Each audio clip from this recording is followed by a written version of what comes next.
का मतलब क्या होता है बेटा? पुश या पुल, ठीक है।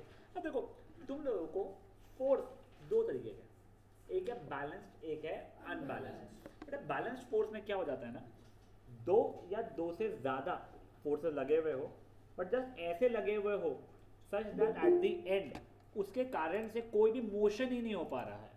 मोशन ही नहीं हो पा रहा है मतलब क्या है, जैसा था वो वैसा का वैसा ही है, अगर रुका हुआ है तो रुका हुआ ही है, चल रहा है चल ही रहा है। तो इससे हम लोग बैलेंस फोर्स बोलते हैं। वैसे अगर सिंपलर डेफिनेशन में बोलूँ तो फोर्सेस इक्वल इन मैग्नीट्यूड हो जाते हैं, खींचने के भी और धक्का देने के भी। तो फॉर एग्जाम्पल ये था, ये इधर खींच रहे थे, ये इधर खींच रहे थे, ये 15 लोग मिलकर खींच रहे हो, यहाँ पे 2 ही लोग खींच रहे हो, बट पूरे मिला के 10 न्यूटन हो रहे हैं, ये भी पूरे मिला के 10 न्यूटन अगर हो जा रहे हैं, इफेक्टिवली ये क्या हो जाएगा बेटा, बैलेंस फोर्स हो जाएगा, ठीक है। इस बैलेंस फोर्स के कारण चलती हुई चीज़ में कोई चेंजेस नहीं आएगा, चल रही थी वही चलेगी, और रुकी हुई चीज़ में भी कोई चेंज नहीं आता है। यही अनबैलेंस फोर्स क्या होता है, जब अगर मान लो ऐसा था, ये भी 50 लोग लगा रहे होगे, ये भी 50 लोग लगा रहे होगे, बट मे बी यहाँ पे 10 न्यूटन हुआ, बट यहाँ पे 100 न्यूटन हो गया, तो अनइक्वल फोर्सेस हो रहे हैं। तो इसे अपन लोग क्या बोलते हैं, अनबैलेंस्ड फोर्स। अनबैलेंस्ड फोर्स में इक्विवेलेंट क्या हो जाएगा, यहाँ पे 10 हो रहा था, यहाँ पे 100 हो रहा था, तो एट द एंड यहाँ पे 90 न्यूटन होने वाला है, ठीक है। तो देखो आप लोग जब अनबैलेंस्ड फोर्स लगाते हो तो उसी को अपन फोर्स बोलते हैं। अगर बैलेंस फोर्स लगा रहे हो तो इक्विवेलेंट फोर्स तो उसका जीरो होने ही वाला है, मैं पे लास्ट में छोड़ दिया, इक्विवेलेंट फोर्स तो वैसे ही जीरो होने वाला है, तो फोर्स के जैसा तो हुआ ही नहीं ना वो, ठीक है। तो अब अगर मैं कभी भी फोर्स बोलूँगा सिर्फ फोर्स, तो आप अनबैलेंस फोर्स समझ लेना, बट अगर मैंने बैलेंस फोर्स क्लियरली बोला है मतलब मैं बैलेंस फोर्स की बात कर रहा हूँ, वरना सिर्फ फोर्स, जैसे याद है सर्कल्स में अपन बोलते थे सिर्फ सेक्टर बोला है तो माइनर नहीं, क्या सिर्फ हाँ सेक्टर होता है माइनर सेक्टर, और अगर पूरा बोला है तो वो मेजर सेक्टर हो जाएगा। बात करें यहाँ तक है, ठीक है, पता नहीं बात कर क्या बोल रहे हैं, यहाँ तक है, ठीक है आप लोगों का। तो अब देखो बेटा, एक balanced force state of motion में चेंजेस नहीं लाएगा, रुकी हुई चीज़ रुकी हुई रहेगी, 5 मीटर पर सेकेंड से चलती हुई स्पीड उतने ही स्पीड से चलती रहेगी, ठीक है। बट अगर मान लो अनबैलेंस्ड फोर्स लगाते हो तो हो सकता है रुकी हुई चीज़ चलना शुरू हो जाए, चलती हुई चीज़ की स्पीड बढ़ सकती है, घट सकती है, या वो बिल्कुल रुक भी सकता है, या उसका डायरेक्शन भी चेंज हो सकता है, ठीक है, उसका स्टेट चेंज हो रहा है। बट जो वैसे आपको नहीं है, आप बैलेंस लगाओ या अनबैलेंस लगाओ, दोनों की दोनों शेप और साइज चेंज कर सकते हैं। मतलब क्या, जैसे मैं भी यहाँ पे 10 न्यूटन से खींच रहा हूँ, आप भी 10 न्यूटन से खींचो कोई ऑब्जेक्ट को, फट गया ऑब्जेक्ट, या क्ले को खींच रहे थे तो शेप चेंज हो गया, या मैं 8 न्यूटन से खींच रहा हूँ, तुम 15 न्यूटन से खींचो, शेप तो चेंज हो ही सकता है, फट फुट आ भी सकता है, समझा ये चीज़ है। तो ये चीज़ आपको थोड़ा सा यहाँ पे दी गई है, तो ये चीज़ आपको बेसिक सी, क्योंकि ये ना आपको असर्शन रीजन में भी आ सकती है, से लेके ट्रू एंड फॉल्स MCQ वाले जो पैटर्न सब है उसमें आ सकती है। बैलेंस फोर्स स्टेट चेंज नहीं करता है, अनबैलेंस फोर्स स्टेट चेंज करता है। अब अनबैलेंस फोर्स भी सिर्फ तब तक के स्टेट चेंज करता है जब तक कि अनबैलेंस फोर्स रहेगा। फॉर एग्जाम्पल मान लो ये एक ऑब्जेक्ट था, मैं 10 न्यूटन का फोर्स लगा रहा था, धक्का धक्का दिया दिया दिया, यहाँ पे मैंने धक्का देना बंद कर दिया, पहले इनिशियल वेलोसिटी कुछ 10 थी, यहाँ तक करते करते अब यहाँ तक की वेलोसिटी उसी कुछ मान लो 15 मीटर पर सेकेंड हो चुकी है, अब मैं फोर्स नहीं लगा रहा हूँ, तो ज़िंदगी भर वो 15 से चलती रहेगी। तो ऑब्वियसली अभी मैंने अज्यूम क्या किया है, फ्लोर मेरा फ्रिक्शनलेस है, फ्लोर मेरा फ्रिक्शनलेस है। सिर्फ फ्रिक्शन का मतलब क्या होता है, तो बेटा फ्रिक्शन भी एक सॉर्ट ऑफ फोर्स होता है जो कॉन्टैक्ट में आने के कारण होता है। जब दो ऑब्जेक्ट्स कॉन्टैक्ट में आते तो फ्रिक्शन लगता है, ठीक है, और फ्रिक्शनल फोर्स हमेशा opposite to direction of motion लगता है। मतलब अगर ऑब्जेक्ट राइट में जा रहा था तो फ्रिक्शन कहाँ पे लगने वाला है, लेफ्ट में, ठीक है, यहाँ तक के, अगर लेफ्ट में आ तो राइट में, गुड इनफ है। तो देखो, तो इसलिए रियलिटी में क्या होता है ना, हम लोग वैसे धक्का दे रहे थे ऑब्जेक्ट को, दिया दिया दिया दिया दिया दिया, स्पीड तक के आगे दिए, छोड़ दिया, थोड़ी देर बाद जाकर ऑब्जेक्ट रुक जाता है। क्यों रुक जाता है, क्योंकि उसके अपोजिट डायरेक्शन में तब फोर्स लगना शुरू हो जाता है। अब सुनो, जिस डायरेक्शन में मोशन है, मतलब गाड़ी आगे जा रही थी, मैंने जाके पीछे से धक्का देना और शुरू कर दिया, जिस डायरेक्शन में मोशन था उसी डायरेक्शन में अगर फोर्स दिया है मैंने, तो उसकी वेलोसिटी बढ़ेगी। बट यही अगर मैं उसके अपोजिट डायरेक्शन में देना शुरू कर दूंगा तो उसकी वेलोसिटी घटना शुरू हो जाएगी। अब मैं अगर मान लो ये ग्रेविटेशन में आने वाला है, परपेंडिकुलरली इसमें फोर्स अगर लगाऊंगा ना, तो वो गोल गोल गोल गोल गोल गोल घूमना शुरू हो जाएगी, पर उसकी स्पीड सेम रहेगी तब, ठीक है ना, अगर परपेंडिकुलर डायरेक्शन में फोर्स लग रहा है, जिस डायरेक्शन मोशन था उसे परपेंडिकुलर डायरेक्शन, ठीक है, किसी ने स्लोअर बोला था आई थिंक, ठीक है, ये चीज़ समझ में आ गई। सेम डायरेक्शन में फोर्स तो वेलोसिटी बढ़ेगी, अपोजिट डायरेक्शन में फोर्स तो वेलोसिटी घटेगी, बट अगर परपेंडिकुलर दिया तो ऑब्जेक्ट गोल गोल घूमना शुरू हो जाएगा। हमने क्या क्या देख लिया अभी तक के, हम लोगों ने देख लिया है बैलेंस फोर्स क्या होता है, अनबैलेंस फोर्स क्या होता है, बैलेंस फोर्स से अफेक्ट इफेक्ट्स क्या क्या होते हैं, अनबैलेंस से क्या क्या हो जाते हैं। अनबैलेंस फोर्स लगाने का रुक गए तो फिर वो सेम जो अटेन किया उस पर चलना शुरू हो जाता है। सेम डायरेक्शन में लगाया है तो क्या होता है, अपोजिट डायरेक्शन में लगाया है तो क्या होता है, परपेंडिकुलरली लगाया है तो क्या होता है। तो क्या कर रहा है सबसे, ध्यान दे, याद है कि ठीक है बेटा, वो इनिशियल वेलोसिटी, हाँ यस, हाँ सॉरी, हाँ बेटा मैंने 10 केजी का ऑब्जेक्ट होगा, कुछ ऐसा होगा, मुझे पता नहीं मैंने क्या लिखना था वो बॉक्स के अंदर, वो वेलोसिटी नहीं लिखी है। ये यहाँ पे पहले 10 न्यूटन का फोर्स लग रहा था, अब यहाँ पे कोई फोर्स नहीं लग रहा, वो पता नहीं गलती से कुछ लिखा होगा मैंने, वो ठीक है। हाँ तो अब ये इसके आगे पूरा समय 15 के इससे ही चलता रहेगा वो, ठीक है ना। चलिए शांत शांत शांत, यार उसको बोलना है ग्रुप का डिस्क्रिप्शन है मैथ्स के यार, कौन डम है ये सानवी यार, यार वो सानवी को कॉल करो, ग्रुप का डिस्क्रिप्शन है, इतना ही समझ में आ रहा है उसको।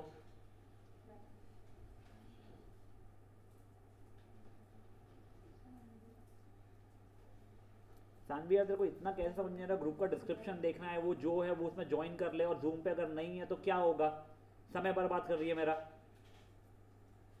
अब ध्यान दो, ये चीज़ समझिए आप लोगों को क्या हुआ है, किसी को कोई इशू है इस चीज़ में। अब please please please frictional force समझ में आ गया आप लोगों को।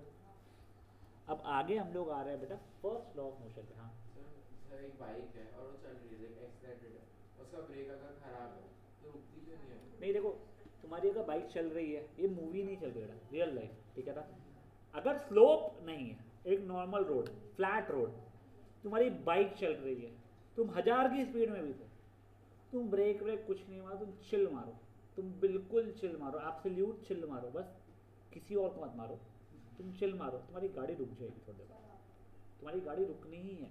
क्यों, फ्रिक्शन फोर्स लगना ही है बेटा, तू कुछ भी कर ले फ्रिक्शन फोर्स लगना ही है, अगर दो ऑब्जेक्ट में कॉन्टैक्ट हो तो, ठीक है।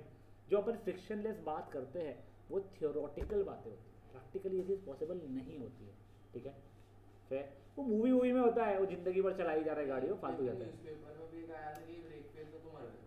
तो बेटा देखो ऐसा है ना, ब्रेक फेल तो मर इसलिए गए क्योंकि वो RBI स्क्वायर पे उसका ब्रेक फेल हुआ, आगे बहुत भीड़ थी, उसको इतना मौका ही नहीं मिला अपनी स्पीड जीरो कर पाने का, फ्रिक्शन को एक रेट क्या धीरे धीरे जीरो होगी ना, ऐसा थोड़ी कि फट से फ्रिक्शन फोर्स अगर रुक गई गाड़ी, ऐसा थोड़ी होता है, डिस्क ब्रेक थोड़ी है फ्रिक्शन फोर्स, समझे चीज़ क्या बोल रहा हूँ, ठीक है।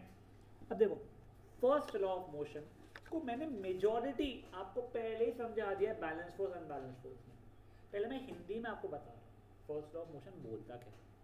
भाई का सिर्फ इतना बोलना है, अगर एक ऑब्जेक्ट रुका हुआ है तो वो रुका हुआ का रुका हुआ रहेगा, या चल रहा है कोई स्पीड से, वेलोसिटी ज़्यादा बोला चाहिए, तो उसी वेलोसिटी से चलते रहेगा जब तक कि आप छिड़खानी नहीं करोगे, मतलब आप अनबैलेंस फोर्स नहीं लगाओगे तब तक।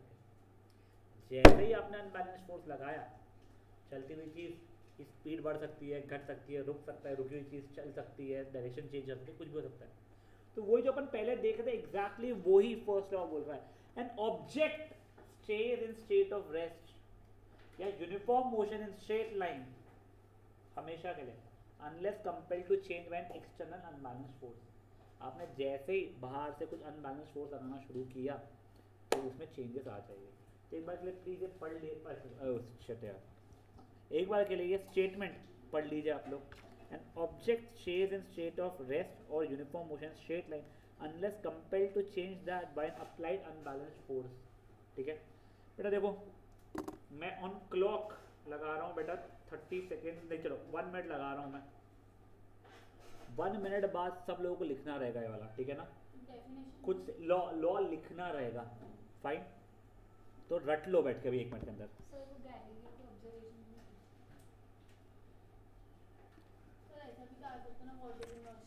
बेटा 1 मिनट है आपके, उसमें डाउट्स मत पूछो या रटो चुपचाप से, हाँ तो चुप रहो, बच्चे लोग रटते रहो।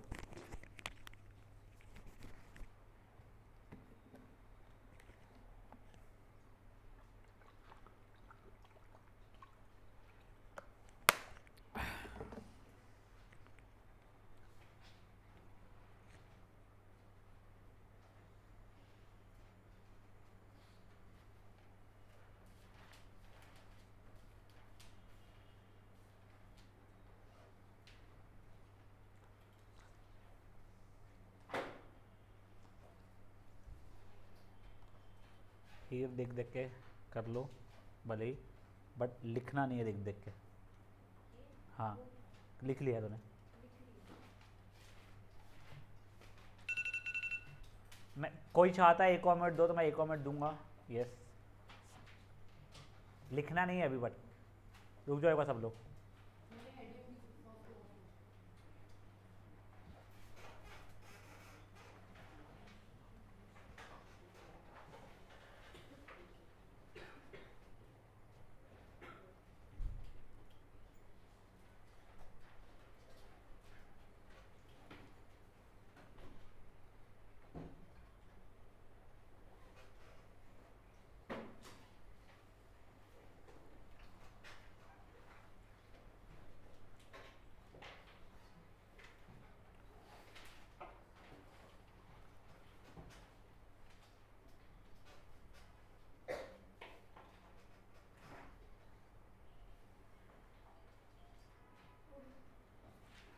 चलो गाइस, अब इसको बिना देखे एक बार लिखने की कोशिश करो प्लीज़, और लिखो इसके लिए, क्योंकि बोलना आसान नहीं अगर है तो तुम जहाँ अटकते हो लिखते समय तुम्हारे को बेटर हो जाता है।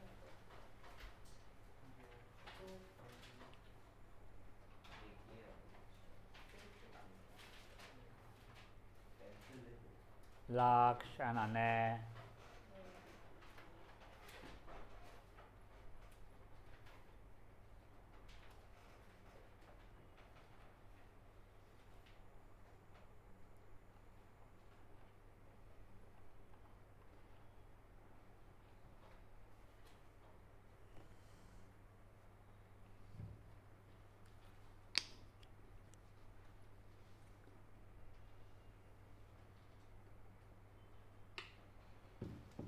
तूने शौर्य को बुक दे दिया था बेटा, काव्य?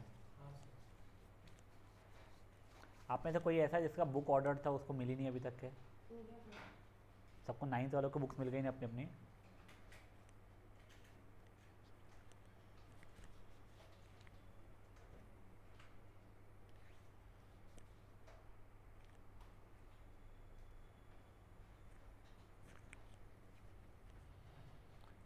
चलिए हो गया सबका लिखना? नहीं, लिख लो।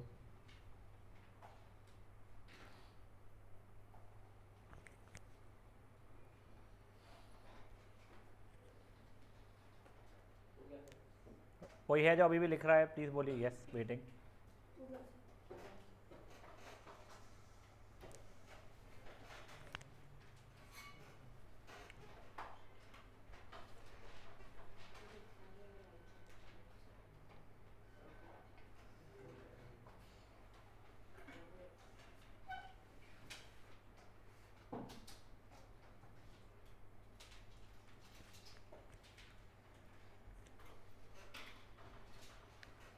कार्य ऐसे लिख रहा है बेटा तू?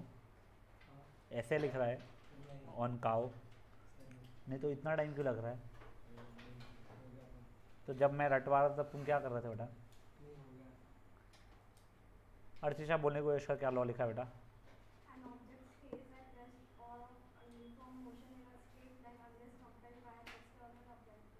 Perfect. An object stays in state of rest और uniform motion in straight line. In straight line लिखना ज़रूरी है, unless compelled to change by an applied unbalanced force. ठीक है, ये लॉ आपको ये समझ में आ रहा है कि ये लॉ क्या बोलना चाहता है कि ऑब्जेक्ट जैसा था वो वैसा ही रहना चाहता है, मतलब उसको चेंज पसंद नहीं है, मतलब वो चेंज को रेजिस्ट कर रहा है, उसको नहीं होना चेंज। चेंज को रेजिस्ट करने का एक और इंग्लिश में भारी वर्ड में नाम बोलते हैं इनर्शिया। इनर्शिया का मतलब ये होता है चेंज को रेजिस्ट करना। ठीक है, तो ये चेंज को रेजिस्ट कर रहा था, तो इसीलिए इस लॉ को भी हम लोग लॉ ऑफ इनर्शिया बोलते हैं। तो ये क्वेश्चन पूछा जाता है कि स्टेट लॉ ऑफ इनर्शिया, यानी ये स्टेट करना है, या फिर विच law is called law of inertia and why. The first law is called law of inertia. Why? Because the law states that object resist change, that means it has object, पहले आपको law state करना पड़ेगा, फिर which means that object resist change and hence it is having inertia. ठीक है, अब क्योंकि object में इनर्शिया है तो उस कारण से ना तो उसको अपनी स्पीड चेंज करनी रहती है, रुका है तो वही, चल रहा है तो वही स्पीड से, ना डायरेक्शन, बस सीधा सीधा चल रहा है तो सीधा सीधा ही चलना है। ऐसा भी नहीं कि तुम उसको राइट में मुड़वा सकते हो इतना आसानी से, नहीं, तुमको धक्का देना पड़ेगा, यानी अनबैलेंस फोर्स लगाना पड़ेगा, तभी वो चेंज करेगा अपना डायरेक्शन। अब उसके ऊपर कई सारे एप्लीकेशन बेस्ड क्वेश्चन रहते हैं। सबसे पहले सबसे सिंपल वाला बताता हूँ मैं। तुम्हारे पास एक ग्लास रखा हुआ है, उसके ऊपर तुमने कार्ड रखा हुआ है, उसके ऊपर तुमने 2 रुपये का कॉइन रख दिया, तुमने कार्ड को फट से फ्लिक किया, मेजॉरिटी टाइम क्या होगा ना बेटा, वो कॉइन ग्लास के अंदर ही गिर जाएगा। ऐसा क्यों होगा? क्योंकि देखो जो ऑब्जेक्ट है, जो मेरा कॉइन है, वो रेस्ट पे था, उसमें इनर्शिया है खुद का, ठीक है। जब कार्ड ने मूव होना शुरू हुआ तो उसने उस मूवमेंट को रेजिस्ट किया, ठीक है। अगर रेजिस्ट किया इसका मतलब क्या हो गया, उसको मूव नहीं होना था, पर कार्ड तो अपना मूव हो रहा था, तो उस दौरान में अगर कार्ड आगे निकल गया कॉइन से तो कॉइन नीचे गिर जाएगा। बट ये जस्ट ऐसे ही बोल रहा हूँ तुमको समझाने के लिए। इमेजिन करो ये तो ग्लास था मेरा, और ये कार्ड इतना बड़ा कार्ड है और ये कॉइन है, मैंने इसको धक्का मारा, ठीक है। जब मैं धक्का मारा हूँ ना, एक समझो क्या, सुनो भी एक सेकंड, जो तू बोल रहा है एक समझो, अच्छा उसको इग्नोर करना जो जो चीज़ हिल रही है। तो जब मैंने धक्का मारा तो पहले शायद से मूव नहीं हो रहा होगा, अभी भी मूव नहीं होगा, अभी भी नहीं हो रहा होगा, बट एक लेवल पर तो इनर्शिया ओवरकम हो जाएगा, अब वो कॉइन भी मूव होना शुरू हो जाएगा, फिर थोड़ा सा वो ग्लास के बाहर आके वो भी गिर जाएगा। बट ये मैं कब बता रहा हूँ, अगर बहुत बड़ा बड़ा है तो। बट हम लोग जब प्रैक्टिकली कर रहे हैं ना, तब क्या हो रहा है, वो कार्ड में भी इतना सा है, कॉइन रखा होता है, धक्का मारा, अगर ये पहले ही बाहर आ गया और ये बाहर तक के नहीं आ पाए, नहीं बाहर नहीं, ये इस बाउंड्री के बाहर नहीं है, थोड़ा सा आगे ही आ पाए तो वो नीचे ही गिरेगा, वो यहाँ पे आके अपने आप जंप मार के बाहर नहीं आ पाता है, ठीक है ना बत्ताड़। तो नहीं, हाँ ठीक है, यही अगर आप लोग मान लो धीरे धीरे धक्का मारे तो धीरे धीरे धीरे धीरे मूव होना शुरू हुआ, तो इनर्शिया ओवरकम करने के टाइम ज़्यादा मिल गया, तो उस कारण से फिर कार्ड का कॉइन भी आगे बढ़ना शुरू हो जाता है। इसलिए अपने को बोलते हैं जम के फ्लिक करो उसको। समझा ये चीज़ आप लोगों को? तो अभी क्या हो रहा है, ये ऑब्जेक्ट के अंदर खुद का क्या था, इनर्शिया था, मतलब उसको रुके हुए रहने की इच्छा थी। तुमने जब मारा वो उतने टाइम में ओवरकम हो ही नहीं पाया जब तक कार्ड कॉन्टैक्ट में था, कार्ड आगे निकल गया तो नीचे गिर गया, फाइन। कभी कभी ये 2 रुपये का कॉइन तो भी बाहर गिर जाता है। यही और भारी मैं ऑब्जेक्ट लेके आऊँगा, 5 रुपये का कॉइन, 10 रुपये का कॉइन जो रहता है आजकल, उसको फ्लिक करूँगा ना बेटा घर में, क्योंकि उसका मास ज़्यादा है। जिसका मास ज़्यादा होता है ना, उसके इनर्शिया को ओवरकम करने के लिए और समय या और मेहनत लग जाती है, तो उस कारण से इसके इनर्शिया को करने के लिए और ज़्यादा ताकत लगेगी मेरे को, या और ज़्यादा समय भी लग जाएगा, तो उतना मिला नहीं, तो वो 10 रुपये का कॉइन और नीचे गिर जाता है। तो मास जैसे जैसे बढ़ता है तो उस ऑब्जेक्ट का इनर्शिया भी बढ़ता है। तुम खुद सोचो ना, एक छोटा सा मैंने कॉपी रखी हुई है, तो बोला धक्का मार के इसको चेंज करके देखो, इसका इनर्शिया ओवरकम करके देखो। भाई ट्रक रखा हुआ है, तुमको मोशन चेंज करना है, स्टेट ऑफ मोशन चेंज करना किसका रहेगा ईजी, वो किताब का, क्योंकि उसका मास कम है। तुम धक्का देते रहोगे ट्रक को, पर वो नहीं मूव होगी, क्योंकि उसका मास बहुत ज़्यादा है, उसका इनर्शिया के लिए उनको और ज़्यादा फोर्स आना पड़ेगा। तो हो सकता है 10 लोगों को धक्का देना पड़ रहा है, या क्रेन को खींचना पड़ रहा है, जो वॉट एवर। समझा ये चीज़ें क्या हुई है? तो mass is a measure of inertia. ये एग्जाम्पल समझ में आ गया। ऐसे ही और कई सारे, जो कारपेट वारपेट होता है हमारा, उसको हम लोग स्टिक से क्यों मारते हैं, डस्ट निकालने के लिए। डस्ट जो है वो कारपेट के अंदर बैठी हुई है। ए रॉय पगले मनन ध्यान दे, अगर तुम लोगों को इतना अच्छे से आता है चैप्टर, तो I would be very happy not doing revision यार। यानी मेरे को मैथ्स का बहुत रिविजन कराना है, और मेरे को वैसे ही आज अच्छा खासा ड्रेन लग रहा है, तो तुमको ऐसा लगता है तुमको आता है चैप्टर, तो ठीक है, मैं स्टूपिड समझ रिविजन क्यों कर रहा हूँ। हमने 10th वाली क्लासेस से पेपर डिस्कशन के लिए बुला रहे हैं, मैं तुम्हारे साथ भी वो कर सकता हूँ अगर तुमको चाहिए तो। अब सुनो, वो डस्ट पार्टिकल्स जो रहते हैं वो कारपेट का तब अटैच नहीं होना चाहिए, उसके ऊपर कॉन्टैक्ट में रहते हैं, ठीक है। वो इनर्शिया में रेस्ट पे, मैं जैसी लकड़ी से मारा तो होता क्या है, मेरा जो कारपेट था वो मूव हो जाता है फट से, बट डस्ट पार्टिकल्स को इनर्शिया ओवरकम करने के लिए उतना टाइम नहीं मिलता है, तो अपने इनर्शिया में रहते हैं, तो नीचे गिरना शुरू हो जाते हैं। एग्जैक्ट सेम हम जब झाड़ से हिलाते हैं तो क्या होता है, जो भारी फ्रूट्स है, सूखी पत्तियाँ रहती है, उनका कॉन्टैक्ट इतना स्ट्रॉन्ग नहीं रहता है।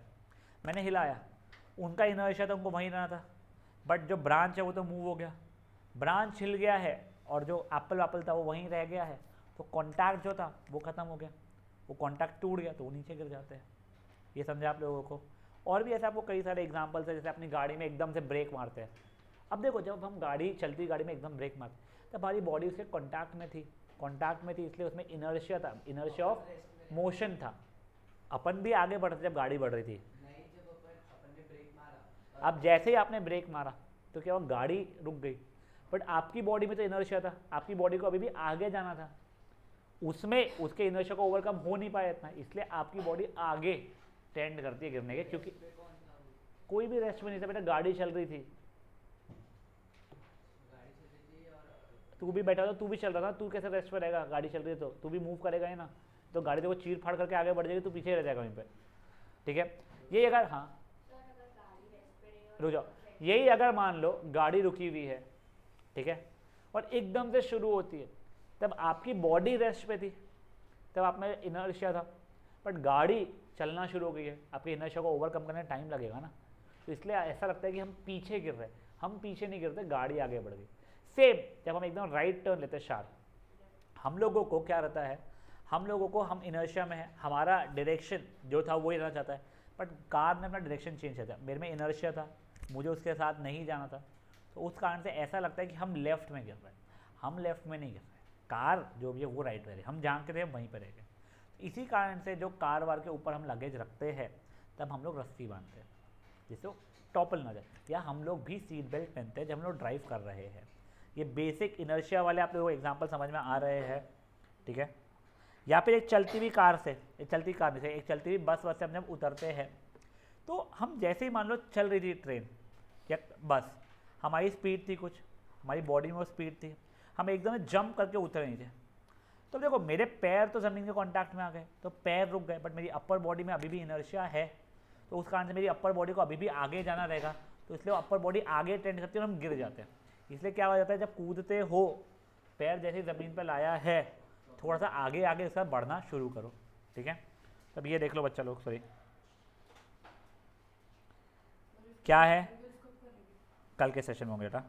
अभी देखो कारपेट वाला बता दिया है, झाड़ वाला बता दिया है, कार स्टार्ट चलती हुई इससे, ये साइड वे वाला मूविंग बस वर्क से, और ये कार्ड वाला एग्जाम्पल, सब कुछ ठीक है ना। ये आप लोगों को इनर्शिया और मास का रिलेशन भी बता दिया है मैंने फर्स्ट लॉ केस में का।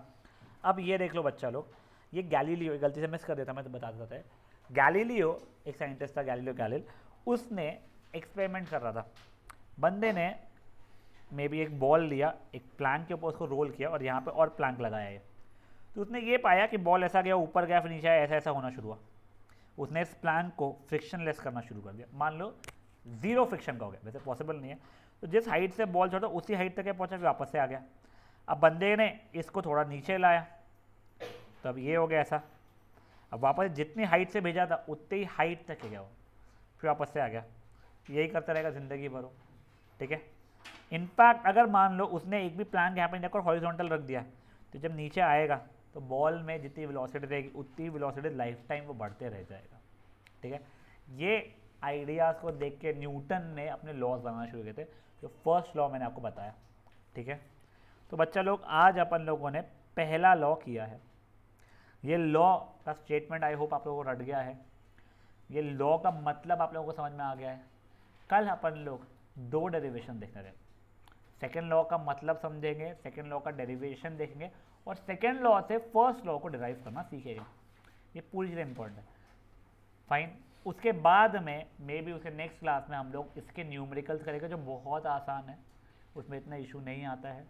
उसके बाद में हम लोग थर्ड लॉ करेंगे, उसका ना तो न्यूमेरिकल है आप लोगों को इतना कुछ ऐसा, और ना ही डेरिवेशन है, ठीक है। चलिए अब बेटा अपन लोग मैथ्स की तरफ बढ़ रहे हैं। एक अंजलि तेरे को कुछ था डाउट? हाँ क्या कॉपी बेटा, कोई मुझे प्लीज़ वो लाइन्स एंड एंगल्स के एनसीईआरटी मुझे मेल करो। कौन कर रहा है मुझे? मनन तू कर रही है? हाँ मेल करना बेटा मुझे। सुन वो शौर्य को कॉल करके बोल ज्वाइन करने के लिए।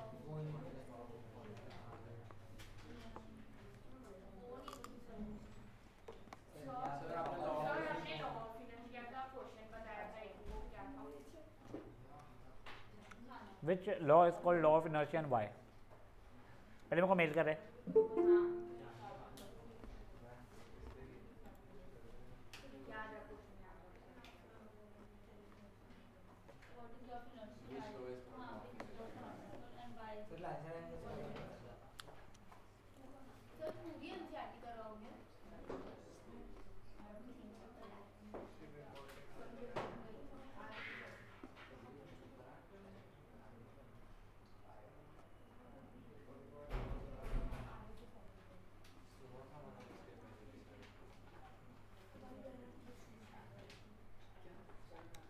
जब अंजलि हो जाएगा मेल बता दें मुझे।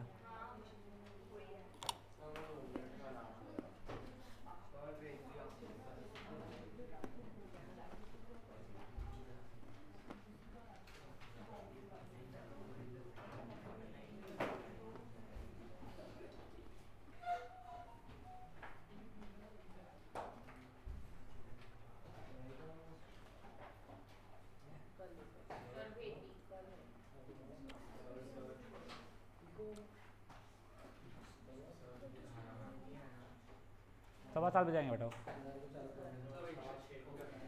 तो भी आएंगे फिर कॉल कर देख लेगा।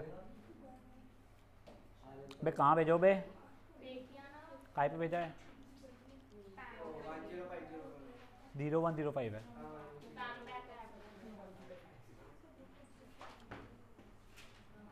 अभी आए दोनों के।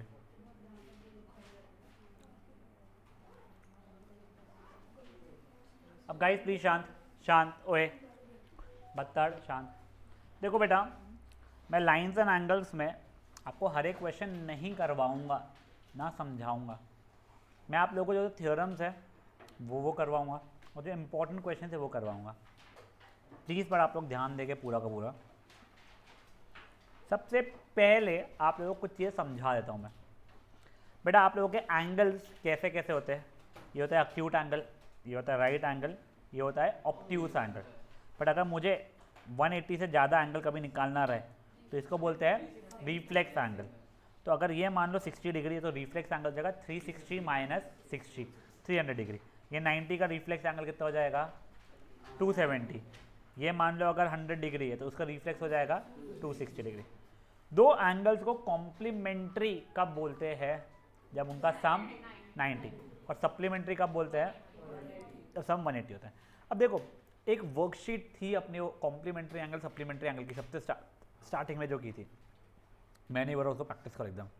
बट सुनो तुमको वैसा क्वेश्चन एमसीक्यू में आ सकता है। अब बढ़िया बात क्या है वो एमसीक्यू में आ सकता है तो तुम ऑप्शन से भी कर सकते हो।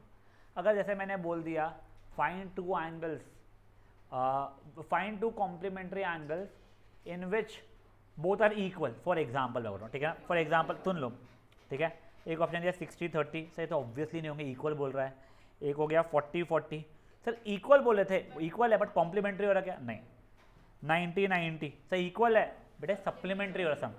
और एक हो गया 45-45 तो हाँ सर ये हो रहा है। या फाइंड टू कॉम्प्लीमेंट्री या find to supplementary angle ratio is 2:1, ठीक है।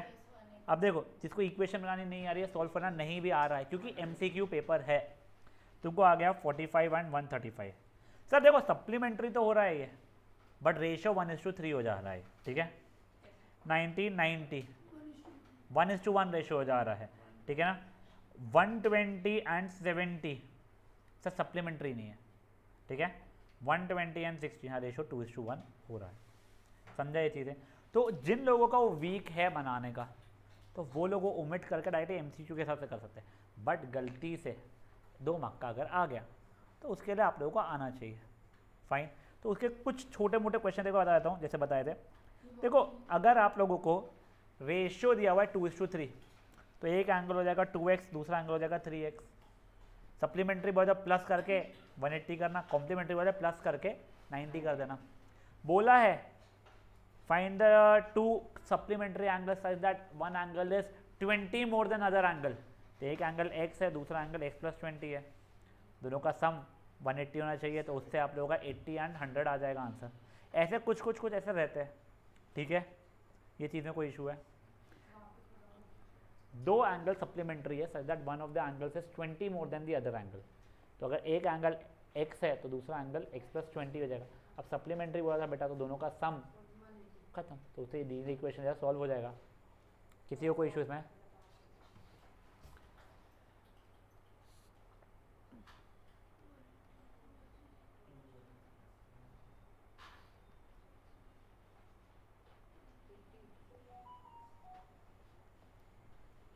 एट माइनस 2 ये करके दिखाऊं? क्या हंस रही है? मैं तेरा मजाक बना रहा हूं बेवकूफ। ये 2x = 160, x = 160 डिवाइड बाई 2। ये देख ले डिवीजन भी हो सकता है नहीं आता हो, नहीं डिफिकल्ट है ना बेटा ये भी। 0 माइनस 0 कितना होता है, पक्का ना? हाँ, तो ये 80 डिग्री, समझ में आया? तो गाइस ये क्या हो गया बेटा आप लोगों का, ये एक बेसिक आप लोगों की फर्स्ट वर्कशीट जो थी, मैं ग्रुप पर डाल दूंगा वर्कशीट भी। आई एम नॉट सेइंग बैठ के पूरे सॉल्व करो, ऑल्टरनेटिव क्वेश्चन भी कर लोगे ना, बेयरली 15 मिनट लगेंगे, मैं तुमको जेन्युइनली बता रहा हूँ, बेयरली 15 मिनट लगने वाला है, ठीक है? अब सुनो प्लीज़, ये आप लोगों का जो आपके एनसीईआरटी में नहीं है बट पूछते ही है, बीवीएम, डीपीएस, सीपीएस, जो भी स्कूल हो। अब नेक्स्ट चीज़ प्लीज़ समझिए, आप लोगों को लाइंस के बारे में बता रहा हूँ, फाइन। पहले तो एक वर्टिकली अपोजिट ये चीज़ हो जाती है, अगर क्रॉस में कट हो रहा है, ये ओ है, ठीक है? तो वर्टिकली अपोजिट एंगल से कारण ये एंगल और ये एंगल का सम, ये एंगल सॉरी इक्वल होते हैं, और ये एंगल और ये एंगल भी इक्वल होते हैं।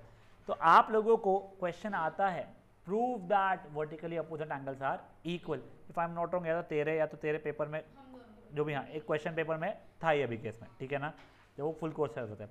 तो सुनो कैसे प्रूव करना है इसको, प्लीज सुनो। पहले तो देखो solution, angle A O C plus angle A O D equals to 180 degree, क्यों? लीनियर पेयर, ये प्लस ये 180, ठीक है? सेम वे में मेरा ये एंगल प्लस ये एंगल भी कितना होने वाला है, angle A O C plus angle B O C भी 180 डिग्री वाला है, सेम लीनियर पेयर के कारण। ये चीज़ भी 180 के बराबर है, ये चीज़ भी 180 के बराबर है, तो दोनों इक्वल हो जाएगी। Angle A O C plus angle A O D equal to angle A O C plus angle B O C, ये और ये कट गया, तो देखो मेरा A O D equal to B O C आ गया है। मुझे सिर्फ ये वाले नहीं, मुझे इनफैक्ट ये और ये भी इक्वल बताने थे, तो वो कैसे बताऊंगा बेटा? मैंने बोला angle A O C plus angle A O D 180 degree, वही मेरा लीनियर पेयर। फिर angle B O D plus angle A O D भी 180 डिग्री, वही लीनियर पेयर। इन दोनों के कारण angle A O C plus angle A O D is equal to angle B O D plus angle A O D हो जाएगा, कटा कटा, देखो A O C equal to B O D भी आ गया है। बेटा ये 2 मार्क से लेकर 3 मार्क का आता है, फ्री फंड के मार्क्स से जाता है। आप लोग अभी के अभी पहले खुद से सॉल्व करोगे इस चीज़ को, नहीं आपको 2 मार्क का हो, 3 मार्क का हो, 100 मार्क का हो, आपको दोनों करके दिखाने ही पड़ेंगे। हाँ सर, दोनों करना पड़ता है। हाँ ठीक है, हाँ बोल प्रिंस, क्या होता तू? सर इसमें दूसरा मैं करना भूल गया था एग्जाम में, वो हाँ। उसमें पास कर देता हूँ। नहीं हाँ वही आपको दोनों करके दिखाना पड़ेगा बेटा, ठीक है ना? क्वेश्चन है, ऐसा नहीं लिख सकते क्या सिमिलरली? नहीं नहीं नहीं नहीं नहीं, तो स्कूल में वो चीज एक बार यूज हो चुकी है क्वेश्चन में। क्या? वो चीज सिमिलरली वाली ना एक बार यूज हो चुकी है। नहीं नहीं, वो देख, वो बहुत बड़ा बड़ा अगर उसका प्रूफ हो रहा है तो अलग बात है, सिमिलरली लिख रहा है। 2 लाइन के प्रूफ में सिमिलरली लिख के ना अपना यानी वो केस को ये मत कर खराब। ठीक है सर। हाँ एक सेकंड, तनीषा तो उठाई थी हाथ, सर मैं तो एक्स लेके 180 में वो भी चलता है।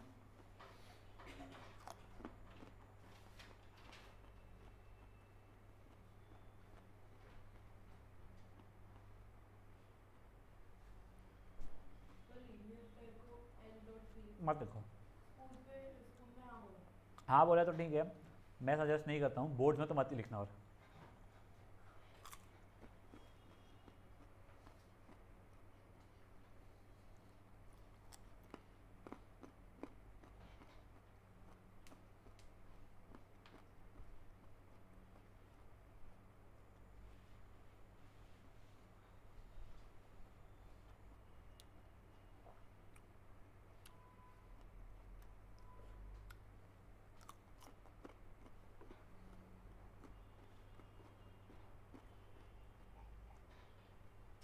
मैम आ गई है क्या बेटा?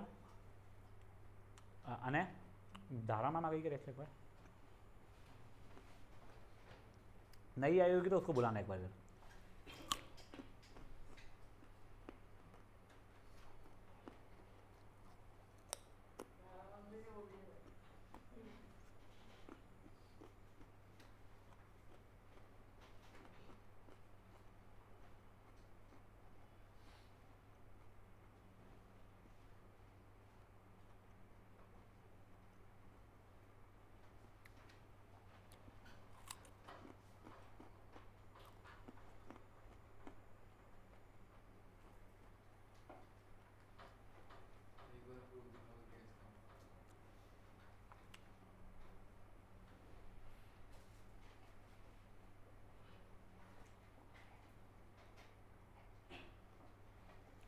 छापना मत बेटा यार, आप लोगों को एग्ज़ाम में आएंगे ऐसे, देखा हुआ है तेरा पहले भी। एक बार वो नीचे का मैं थोड़ा जरा ठीक है फर्स्ट टाइम में आया था।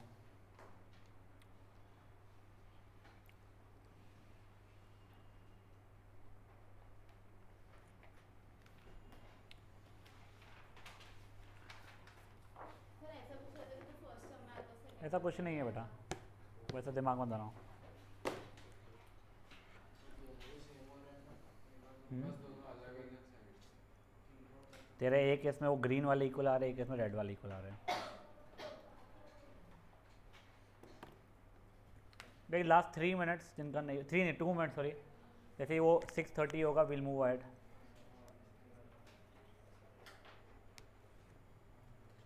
क्लास 7:15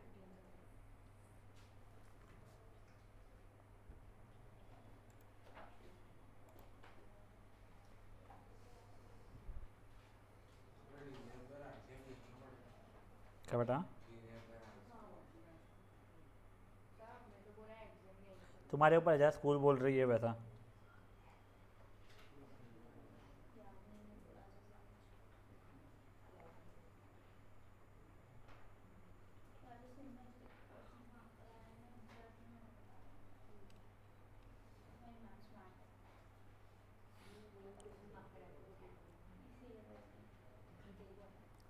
बातें मत करो बच्चा लोग प्लीज़।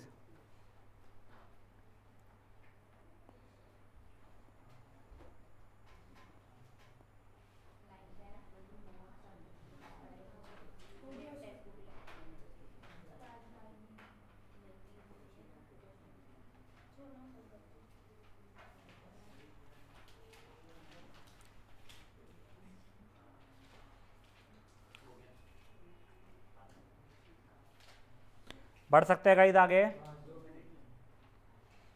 एक बार चेक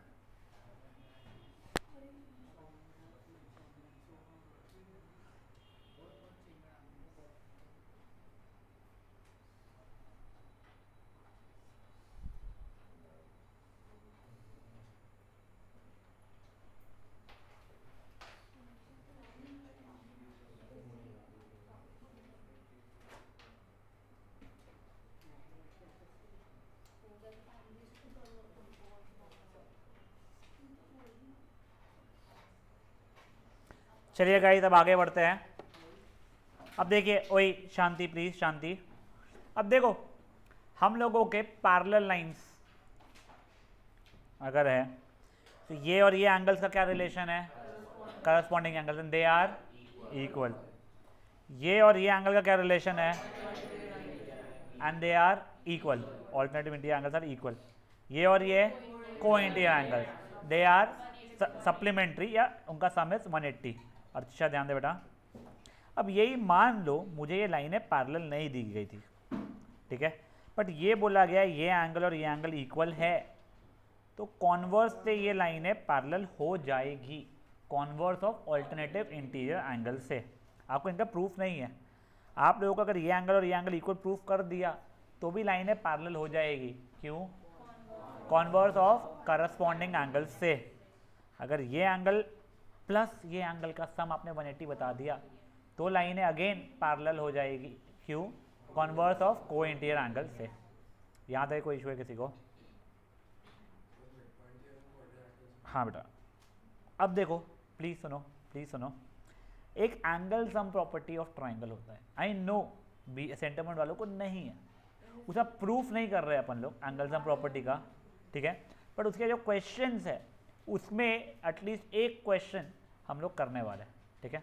तो उसके लिए पहले सुन लो, एक ट्राइंगल के एंगल सम प्रॉपर्टी कितना हो जाता है? 180 डिग्री। ये आपको पता है, सिंपल सा। अब ये देखो, मैं एक एक्सटीरियर एंगल प्रॉपर्टी इसलिए बता रहा हूँ, कई जगहों पे ना बोल देता हूँ कभी, तो समझ में आ जाना चाहिए।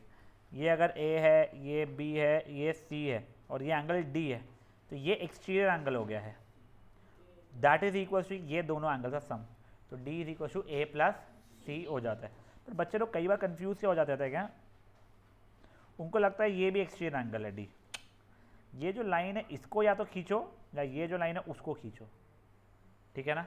ये सर रैंडमली कोई लाइन ऐसी अलाउड नहीं रहेगी। फाइन, यहाँ तक किसी को कोई इशू है? पक्का? बढ़ू आगे अभी मैं इस चीज़ के लिए। चलो एक बार प्रूफ बता देता हूँ किसी को करना हो तो। अगर ए बी सी है बच्चा ये ट्राइंगल, मुझे प्रूफ करना है, मान ले एंगल ये एक्स ये वाई ये जेड है, to prove X plus Y plus Z is equals to 180। तो अपन क्या करते हैं, यहाँ पे एक लाइन बनाते हैं पैरेलल टू बी सी, कोई पी क्यू लाइन बनाया पैरेलल टू बी सी जो ए से पास हो रही है। अब क्योंकि ये इससे पैरेलल है तो ये एंगल और ये एंगल इक्वल हो जाएगा, ये एंगल और ये एंगल इक्वल हो जाएगा, इन तीनों का सम 180 डिग्री। लीनियर पेयर नहीं बेटा, दो से ज़्यादा है तो एंगल्स ऑन स्ट्रेट लाइन के कारण। याद है, समझा क्या हुआ है? अब मैं क्वेश्चंस के ऊपर आ रहा हूँ। कुछ क्वेश्चन तो मैं आपको करके दिखा रहा हूँ, वो नहीं करने आप लोगों को, बट कुछ क्वेश्चन आप लोगों को करने रहेंगे, वो आपको बता दिए जाएंगे।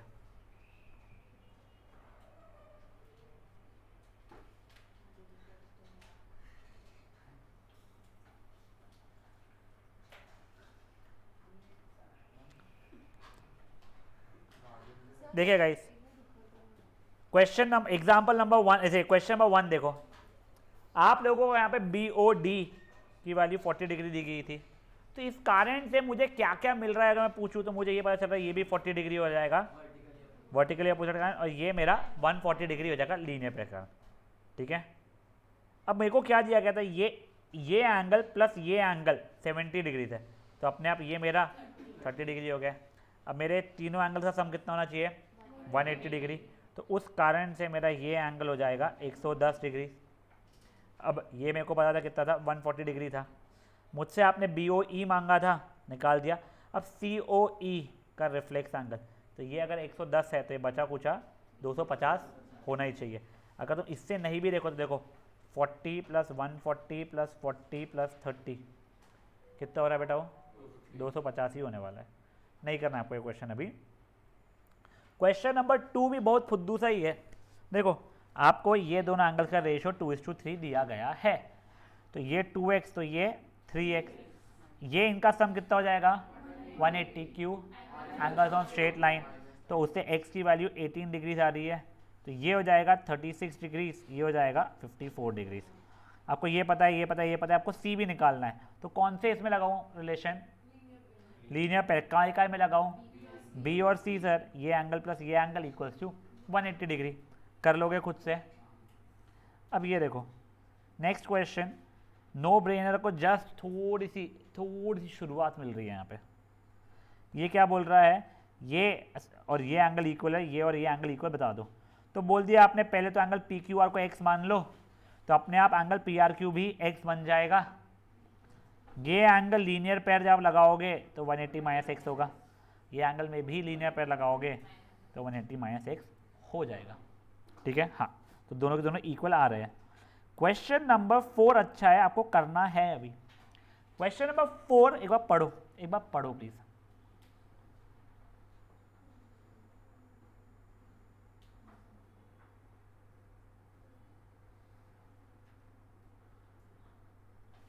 देखो यहाँ पे आपको ये प्रूफ करना है कि AOB एक स्ट्रेट लाइन है।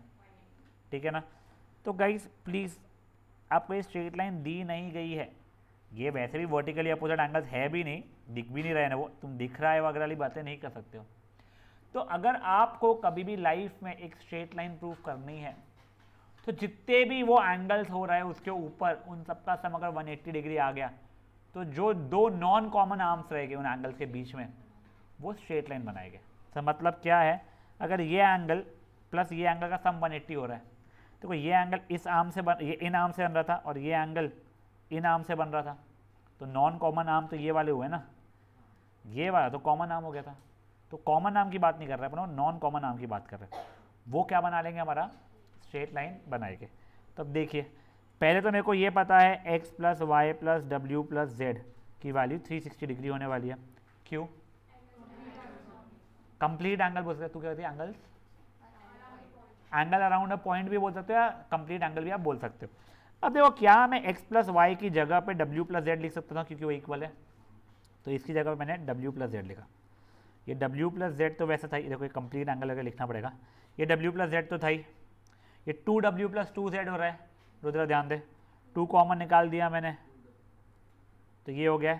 तो w + z की वैल्यू 180 डिग्री हो रही है मेरी, सॉरी, अब जैसे W प्लस जेड मतलब ये एंगल प्लस ये एंगल की वैल्यू 180 डिग्री हो गई है, तो इम्प्लाइज AOB इज 180 डिग्री। इसको बोलते हैं कॉन्वर्स ऑफ लीनियर पेयर। समझे चीज़ क्या हुई है? लीनियर पेयर में दो एंगल्स का सम, जो जिसके ऊपर जो एंगल्स हो रहे हैं उनका सम 180 होता था। कॉन्वर्स में अगर सम 180 है तो वो स्ट्रेट लाइन बना रहे हैं, ऐसा हो जाता था। ठीक है, समझे चीज़ क्या हुआ है? आप लोग फट से अभी के लिए क्वेश्चन नंबर 4 ट्राई करोगे पहले बच्चा लोग। 6.1 है क्वेश्चन नंबर, तो जब पहले 4 वाला कर लो।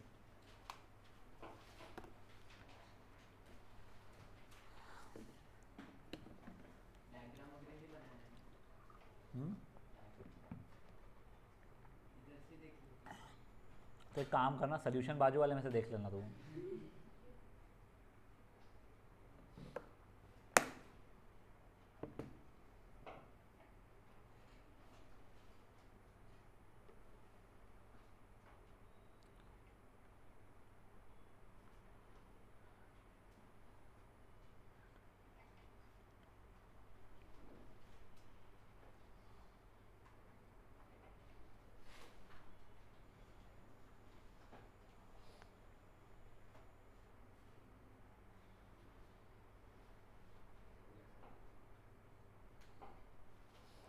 प्लीज़ गाइस प्रॉपरली लिखिएगा उसे। AOB the straight line. Converse of alternative interior angles.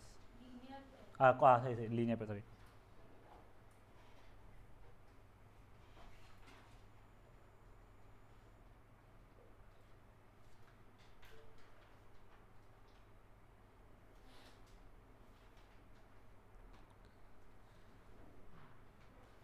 Sir फिर करवाओगे, सॉल्व कर लो।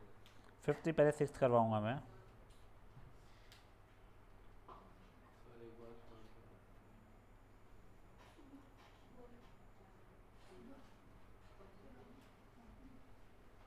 मैंने 100 डाला है.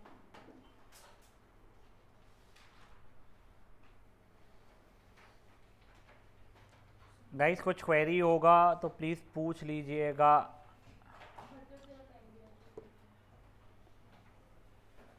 सर 6 वाला दिखाओ।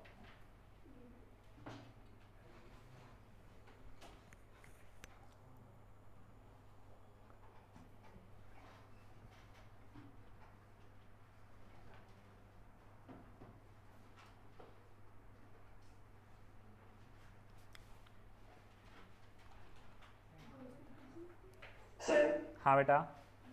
एक बार एक्सप्रेस वाई का 180 आ गया तो कोई स्टेटमेंट लिखना है, मतलब हाँ, since X plus Y is 180 implies angle AO implies AOB will be a straight line converse of linear pair।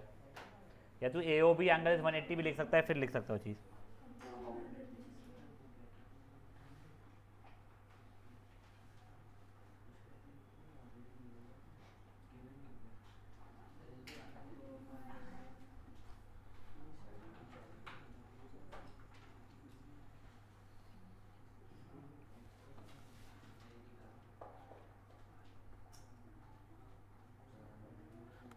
चलिए गाइस देखिए, हो गया है आप लोगों का। अब गाइस ये देखिए क्वेश्चन नंबर 6 बहुत ब्यूटीफुल क्वेश्चन है। मैं पहले ये चाहूँगा बच्चों से कि एक बार वो खुद से डायग्राम अटेम्प्ट कर ले इसका। ठीक है, सिर्फ डायग्राम अटेम्प्ट कर लो आप लोग, उसके बाद में हम लोग क्वेश्चन नंबर 6 को सॉल्व करना भी देख लेंगे डायग्राम बनाने के बाद में। ये जब बच्चे लोग एक्स्ट्रा जो बैठने आ रहे थे, मेजरली बच्चों को क्वेश्चन नंबर 6 में इशू था तब, तो एक बार आप लोग बस डायग्राम अटेम्प्ट कर लो।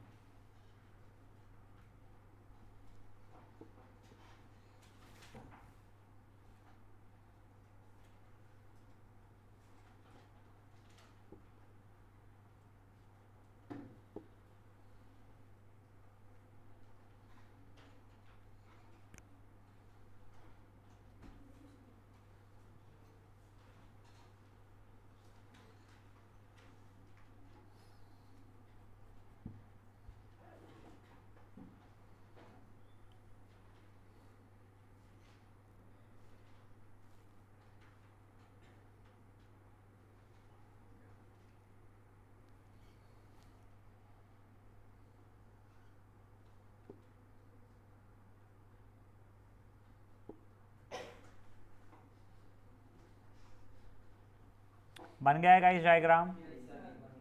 तो कौन सा डायग्राम बन रहा है? वो छापने वाला डायग्राम नहीं, खुद से बनाना है। तो कोई ड्राइंग कॉपी करने के लिए थोड़ी दिया हुआ है टाइम। अब ये देखिए गाइस, वही पहले देखो जितना दिया हुआ है उसके हिसाब से डायग्राम बना रहे हैं हम लोग। एक्स वाई जेड का एंगल दिया गया है 64 डिग्रीज। अब बोला गया है एक्स वाई को प्रोड्यूस किया गया है पॉइंट पी पे। तो एक्स वाई को यहीं पे पॉइंट पी पे ऐसा कोई एक्सटेंड किया गया होगा।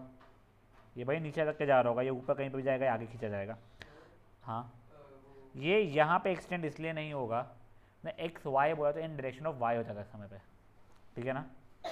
अब देखो, अब आगे क्या बोला गया है, Y Q Z Y P angle को बाइसेक्ट कर रहा है। तो ढूंढो जेड वाई पी एंगल कौन सा है। तो ये वाला हो रहा है जेड वाई पी एंगल आप लोगों का, उसको बाइसेक्ट करने वाला है एक, कौन है बेटा वो, वाई क्यू। तो ये एंगल और ये एंगल इक्वल हो गए, तो ये भी एक्स, ये भी एक्स। अब आप लोगों को तीनों एंगल का सम इक्वल टू कितना बोलोगे, 180 क्यू, एंगल तो ऑन स्ट्रेट लाइन के कारण। तो x plus 64 is 180, 2x equal to 116, x is equal to 58 कुछ आ रहा है, 50 जो भी कुछ आ रहा है, 57 बोल रहे हैं, नहीं 57 नहीं बेटा 58 ही आएगा, 58 डिग्रीज आ रहा है बच्चा लोग, ठीक है। अब देखो मुझसे क्या क्या मांगा गया है यहाँ पे, find angle X Y Q. अब ढूंढो एक्स वाई क्यू कौन सा है, तो वो ये एंगल है। तो ये पूरा का पूरा कितना हो जाएगा, 64 प्लस 58 हो जाएगा। क्यू वाई पी का रिफ्लेक्स, अब देखो क्यू वाई पी मतलब ये एंगल का रिफ्लेक्स, तो 360 माइनस 58, 302 डिग्री आने वाला है वो। ये सब आप कर पाओगे अगर डायग्राम बना पाए तो, ठीक है। तो प्लीज़ जिन लोगों को नहीं समझा था उन लोगों से रिक्वेस्ट है, पहले आप लोग फट से डायग्राम बनाओगे खुद से। बेटा वहाँ पे दिया हुआ है कि वो एंगल को बाइसेक्ट कर रहा था, नहीं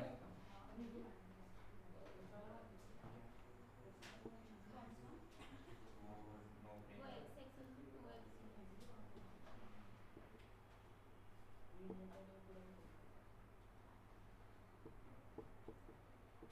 सर ZYP कितना था, क्या बेटा, ZYP कितने डिग्री निकला था, 58 I think. Thank you.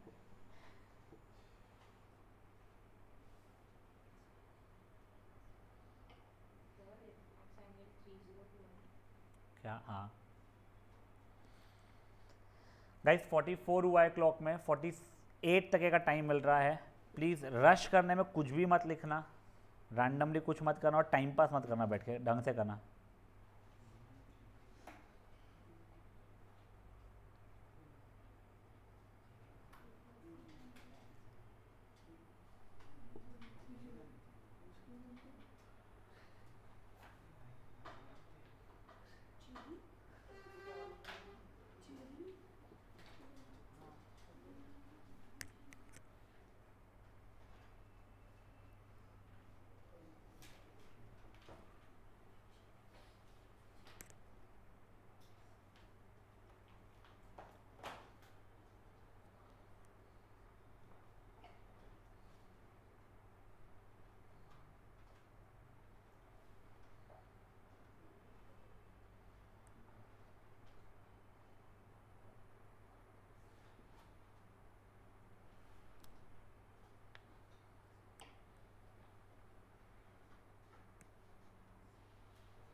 Last 1 minute और समथिंग।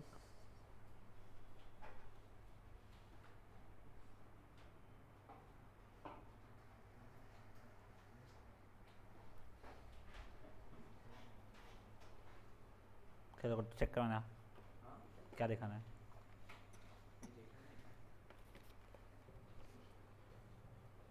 ढंग से लिखा करो ना यार, ढंग से लिखा करो ना यार, क्या रीज़न है वो लिखो ना यार।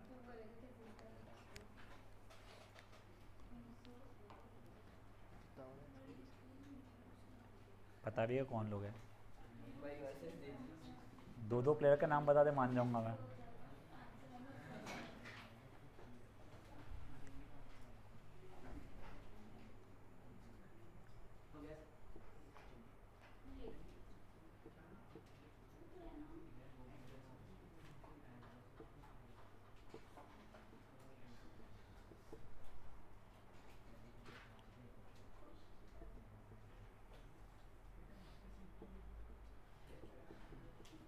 चलिए गाइस बढ़े आगे।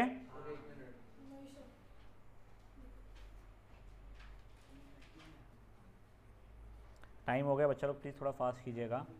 अरे फ़ोन अंदर रख दे बेटा, नहीं तो मैं अंदर रख दूंगा तो वापस नहीं मिलेगा।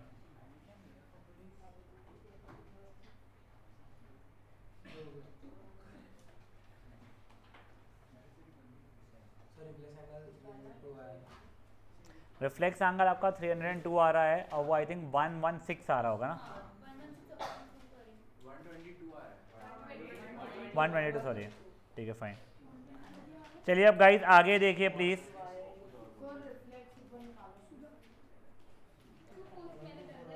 तेरा एक्चुअली 52 डिग्री आई थी, 58 आई थी क्या?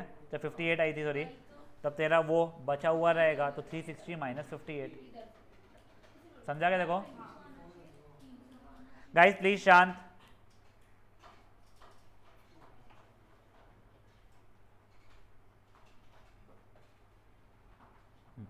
गाइस अब ये एग्जाम्पल ना, ये एग्जाम्पल वो अच्छा लगता है मुझे। ये 2 मार्क 3 मार्क के अंदर पूछ लेते हैं, इसमें कई सारे कंसेप्ट क्लियर होना शुरू होते हैं। पहले तो ये चीज़ समझ लो, आपको A B is parallel to C D and C D is parallel to E F बोला है, तो ये दोनों के कारण, ये इक्वेशन 1 है इक्वेशन 2, उस कारण से तीनों एक तीसरे से पैरेलल हो जाते हैं, ठीक है ना। फ्रॉम 1 एंड 2 करके तीनों के तीनों पैरेलल कर सकते हो आप लोग, फाइन। तो ये तो हम लोग पहले कर लेंगे। अब देखो मुझे उसने एक्स वाई जेड सब चीज़ों की वैल्यू पूछी है। सबसे पहले अगर मान लो मैं ये लाइंस को देखो, ये ट्रांसवर्सल को इमेजिन करूँ बस, तो ये अगर 55 डिग्री है तो वो 55 और y में क्या रिलेशन है? को इंटीरियर एंगल्स, उनका सम कितना हो जाएगा बेटा मेरा? 180 डिग्री हो जाएगा। चलिए ठीक है। अब अगर मैं ये लाइन और ये लाइन को अगर मैं इमेजिन करूँ तो क्या हो जाएगा बेटा मेरा? इसमें और इसमें रिलेशन, करस्पॉन्डिंग एंगल उसका क्या होता है? इक्वल होता है। देखो आपको यहाँ से y मिल चुका है, y का x मिल चुका है। अब देखो एक गलती जो बच्चे करते हैं, वो बोलते हैं सर ये और ये मेरी पैरेलल लाइन है, सर ये x तो ये भी उसके इक्वल हो जाएगा ऑल्टरनेटिव इंटीरियर एंगल। तो नहीं बेटा, ऑल्टरनेटिव इंटीरियर एंगल अगर लेना तो ये एंगल इतने एंगल के बराबर होगा पूरे के पूरे। तो उसकी जगह पे क्या कर सकते हो आप? तो देखो आप लोग चाहो तो ये एंगल प्लस ये angle equal to X angle बोल सकते हो। एक्सटीरियर एंगल प्रॉपर्टीज है, एक तो तरीका ये हो गया। नहीं समझा सर, कोई बात नहीं, छोड़ो यार, करते ही नहीं है। एक ये देखो, ये लाइन और ये ट्रांसवर्सल, ठीक है। तो ये एंगल प्लस ये पूरा का पूरा एंगल 180 होगा को इंटीरियर के कारण। तो आपका क्या हो जाएगा? 90 plus Z plus 55 equals to 180 degree. तो जेड की वैल्यू 35 डिग्रीज हो जाएगी बेटा, समझे चीज़? आप एंगल सम प्रॉपर्टी से भी कर सकते हो, आपको जो अच्छा लग रहा है तब आप यूज़ कर सकते हो, फाइन। अब सुनो आप लोगों से जेन्युइनली रिक्वेस्ट है, पहले तो ये दोनों 1 और 2 मार्क करके थर्ड में from 1 and 2 A B parallel to C D parallel to E F पहले ही डिक्लेयर कर देना। फिर देखो अब यहाँ पे क्या है ना, मल्टीपल पैरेलल लाइंस है, तो जब ऐसे मल्टीपल पैरेलल लाइंस रहती है तो हमें बता देना कौन सी 2 पैरेलल लाइन और कौन सा ट्रांसवर्सल की बात कर रहे हो। देखो अब ये अगर ये इतना सारा, तो ये angle equal to angle directly बोल दूंगा ऑल्टरनेटिव इंटीरियर एंगल, तब नहीं बताऊंगा कि taking this line parallel to this line and this as transversal. पर जब एक से ज़्यादा लाइनें हो पैरेलल में, यानी ज़्यादा लाइनें हो मल्टीपल ट्रांसवर्सल, तो देखो मैं ढंग से लिखूंगा पहले तो कि सॉरी टेकिंग, ये क्या है? सी डी, ये जो भी है, हाँ ये C D parallel to E F and B E या डी ई एज ट्रांसवर्सल। तो 55 plus Y is equals to 180 degree, Q को इंटीरियर एंगल। फिर मैं बोलूँगा A B parallel to C D and B D as transversal, Y is equal to X Q corresponding angles. फिर A B parallel to E F, ठीक है ना, A B parallel to E F, एक समझिए कि ये वाली A B और ये पैरेलल है and A E as transversal, ये एंगल प्लस ये पूरा का एंगल इक्वल्स टू 180 को इंटीरियर एंगल। समझा आप लोगों को क्या हुआ ये? बेटा 4 मिनट आप लोगों के पास में, प्लीज खुद से कीजिएगा। ब्रैकेट में फ्रॉम 3 वो लिखते जाना हमेशा। हाँ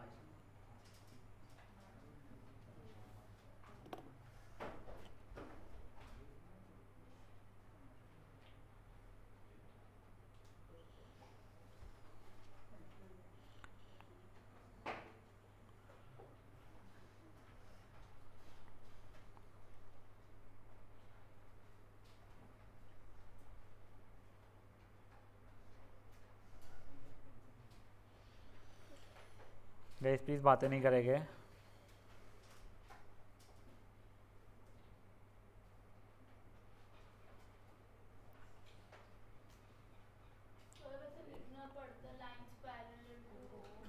नहीं वो डायरेक्टली कर सकते हो।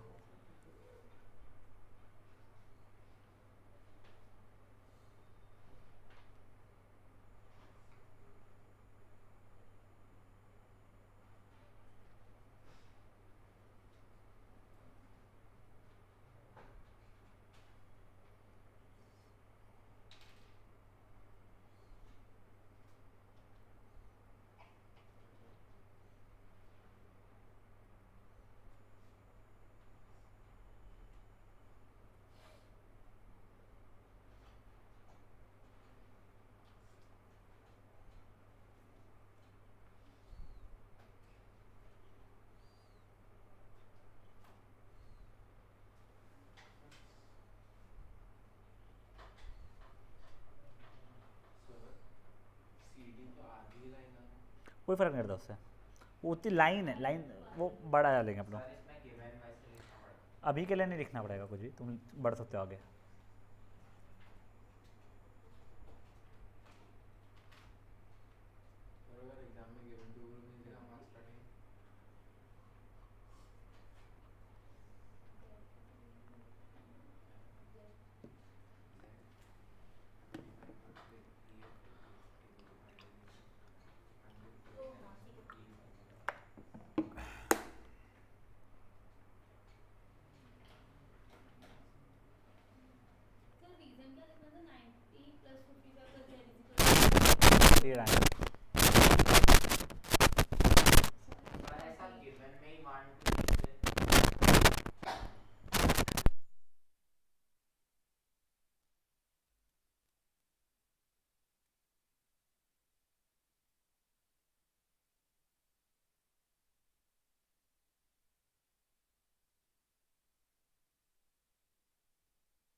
सॉरी हीर क्या होती बेटा?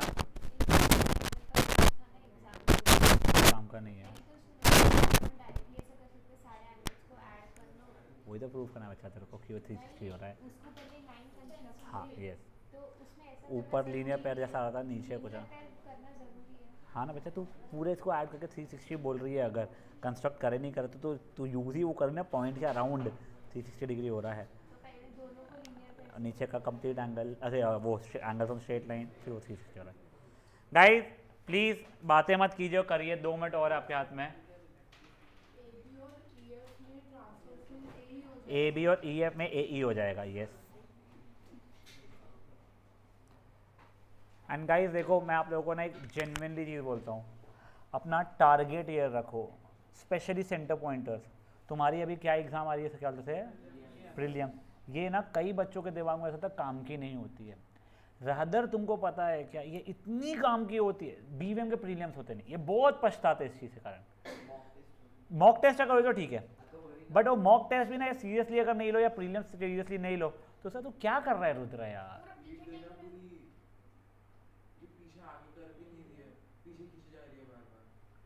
या तुम लोग मुझको मत डिस्टर्ब करो यार, मैं सही में सबको क्लास में निकाल दूंगा।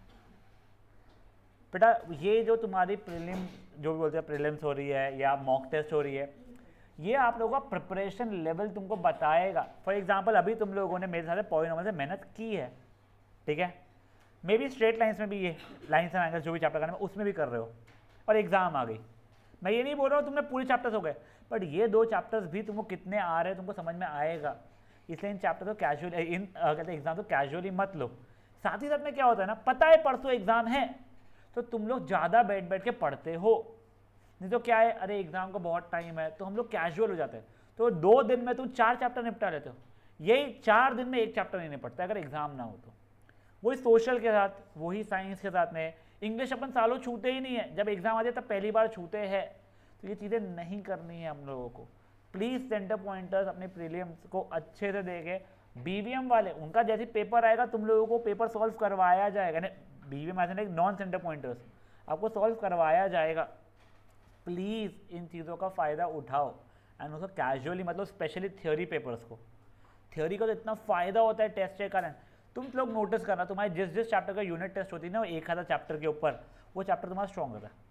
बच्चों इतने स्ट्रॉन्ग नहीं रहते, क्योंकि तुम उस पर दूसरे पे कभी एग्जाम पॉइंट ऑफ व्यू से मेहनत करते ही नहीं हो। तुम रैंडमली हाँ चलो ठीक है आज कर लेते, थोड़ा क्या छोड़ दिए। बट ये अगर अगले दिन एग्जाम है तुम बैठ बैठ के उसमें मेहनत करते हो बेटा, ठीक है। हाँ वो जो पैटर्न है एग्जाम का वही। चलिए गाइस बढ़ सकते हैं आगे, नहीं अभी नहीं। अब गाइस वही, अब बेटा एक बार के लेना ये क्वेश्चन नंबर 3 देख लो। वैसे बहुत फुद्दू है कि तुम लोगों का एंगल सम प्रॉपर्टी आता है और मेच्योरिटी बढ़ चुकी है, बट एक बार देख लो, सॉल्व करना नहीं है एग्जाम में अभी के लिए, बट एक बार देख लो। ये देखो ये 90 डिग्री दिया हुआ है, ये 126 डिग्री दिया है, वो पूछा ही नहीं पूछा, मुझे बात की बात है। तुम ये एंगल निकाल सकते हो लीनियर पेयर से, रादर पूरा का पूरा 126 उसमें 90, तो ये 36 निकाल सकते हो। इनफैक्ट अगर ये 90 है तो ये ऑल्टरनेटिव से 90 हो जाएगा। ये 90 पता है, ये 36 पता है, ये एंगल सम प्रॉपर्टी से आ जाएगा। ये पता है ये लीनियर पेयर से आ जाएगा, ये पता है ये लीनियर पेयर से आ जाएगा, सब एंगल निकाल सकते हो। मैं अभी उसके ऊपर स्ट्रेस नहीं ले रहा हूँ बेटा, पूरा करो 126 दिया हुआ था ये, और ये 90 डिग्री दिया हुआ है, तो बचा कुछ 36 डिग्री हो रहा है। अब guys a good question, question number 4, एक बार देख लो इसको, समझ लो एक बार क्वेश्चन नंबर 4 को प्लीज। आपको क्या दिया गया हुआ है, ये लाइन और ये लाइन पैरेलल है, ठीक है। आपको आई थिंक ये एंगल निकालना है, बहुत सिंपल सा है, एक कंस्ट्रक्शन करो ये लाइन का, जो कि या तो आप इसको इससे पैरेलल बोलो या इसको इससे पैरेलल बोलो। आई नो एक से पैरेलल है तो दूसरे भी पैरेलल हो जाएगी, but in construction you can not right दोनों लाइन से पैरेलल बना दो। सर क्यों नहीं लिख सकते हैं, समझाता हूँ। एक लाइन ऐसी थी और दूसरी लाइन कुछ ऐसी थी, is it possible that by construction एक ऐसी लाइन बनाओ जो दोनों से पैरेलल हो जाए? नहीं। इसके लिए लाइफ में हमेशा कोई भी एक ही लाइन से पैरेलल बनाना, फिर आप प्रूव कर पा रहे हो दूसरे से पैरेलल तो बधाई हो, ठीक है। तो हम लोगों ने मे भी कुछ ए भी बनाया है यहाँ पे, passing through R and parallel to P Q, तो मेरा A B parallel to P Q by construction है, and P Q parallel to S G ये मुझे गिवन था। तो फ्रॉम 1 and 2 मेरा क्या हो गया है, A B P Q S T, ये ठीक है। इसको अभी के लिए 3rd मार्क कर लिया है। अब देखो मेरा ये एंगल प्लस ये एंगल कितना होने वाला है, 180 क्यू कोइंसिडेंस के कारण, तो ये 70 हो गया। मेरा ये एंगल प्लस ये एंगल कितना होने वाला है, क्यू, तो ये 50 हो गया। अब मेरा ये एंगल प्लस ये एंगल प्लस ये एंगल कितना होने वाला है, 180 degree, Q angles on straight line हो गया है, तो आप निकाल सकते हो उससे आई थिंक 60 डिग्री आ रहा है। समझा चीज़ क्या हुआ है गाइस? ये फट से ये वाला क्वेश्चन करोगे अभी आप लोग बेटा, सेकेंड एक्सरसाइज है ये। हाँ A B is parallel to S T, but फिर तेरे को बोलना रहेगा P Q also parallel to S T, इसलिए ए बी पैरेलल टू तीनों करना रहेगा।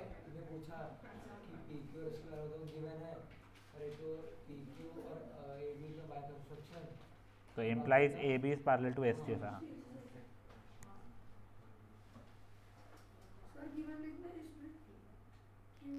सर इसमें एक और एक ये नहीं बेटा गिवन विवन मत लिखो, करो फटाफट से। Extended P Q. हाँ वो करके तू एंगल्स एंड प्रॉपर्टी से भी कर पाता है, बट वो रहने दे, उसके ऊपर मत जा अभी के लिए।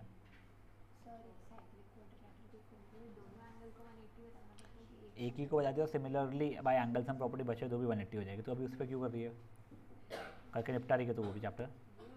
नहीं नहीं सर्कल्स, अच्छा ओके। नहीं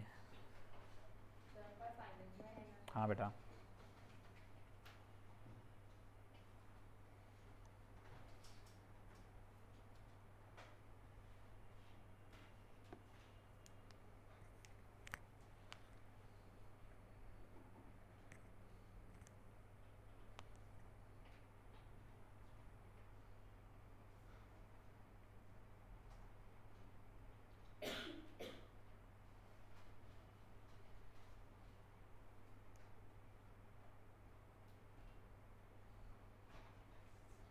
तने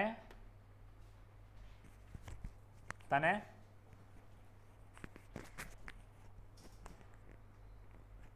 तने बेटा 7:15 की क्लास है, तो तेरे पास 10 मिनट है, तुझे कुछ घूम फिर के अगर आना है तो आ सकता है बच्चा।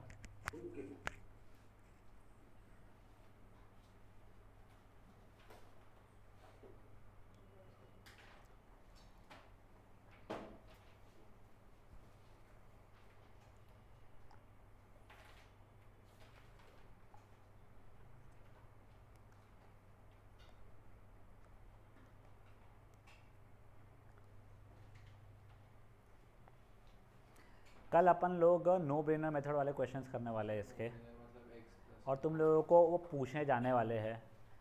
जिन बच्चों ने जब फर्स्ट टाइम बोला था सेंटर पॉइंट वालों को भी अटेंड करना है और मिस किया था और फिर गाली खाई थी, फ़ोन सुन मैंने अच्छी खासी गालियाँ खाई थी, अटेंड कर लेना। क्योंकि आप लोगों के अभी जो सैम्पल पेपर्स करो उसमें भी कई क्वेश्चन जो नो ब्रेनर से होते हैं।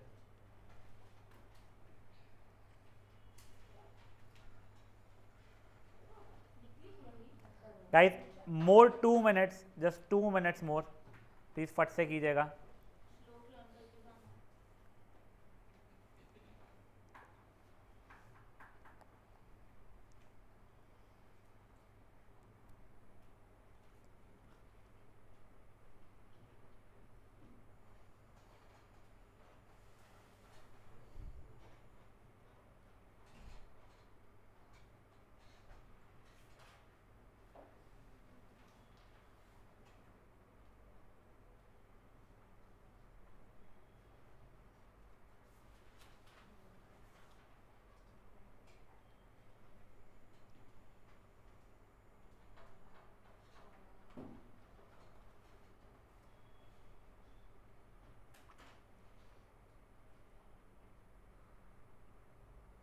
तो वर्टिकल ऑपोजिट एंगल्स को बीटा वीओए लिख सकते हैं।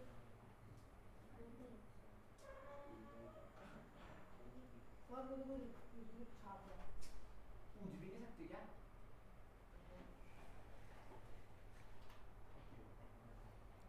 अगर ठकराल जाते रहेगा ना तो उसको रोक लेना, जीवन ठकराल, उसको बोलना मेरे से बात करके जाएगा।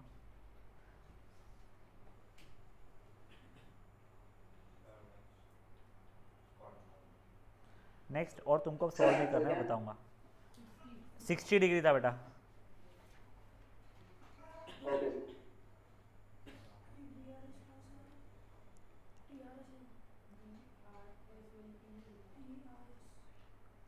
TRS भी क्यों आ रहा है?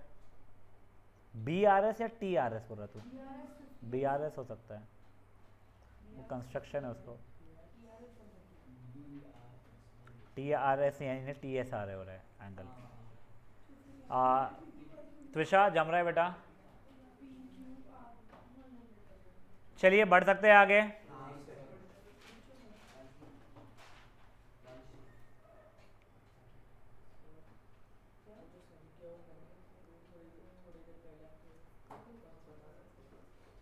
बेटा मेरा ना सेशन रहता है, देखो अगर आना ही है ना कल तो मैं 10 बजे आना, 10 नहीं 11 बजे आना कल। मेरा 3 बजे से सेशन रहता है, उसके बीच में कुछ भी एंटरटेन नहीं कर पाऊंगा। अच्छा जिस दिन अभी देख 2 दिन रुक जा, मेरा फिर वापस से 2 ही दिन है, कल का बस रुक जा दिन, परसों मेरा वापस से इन लोगों का इवनिंग का बैच नहीं रहेगा, ठीक है। चलिए अब एक शांत शांत शांत, ए ठकराल रुक, बैठ जा 5 मिनट, बस मेरे को 5 मिनट काम है। हाँ, अब देखो गाइस क्वेश्चन नंबर 5 बहुत इजी, आपको एक्स और वाई निकालना है।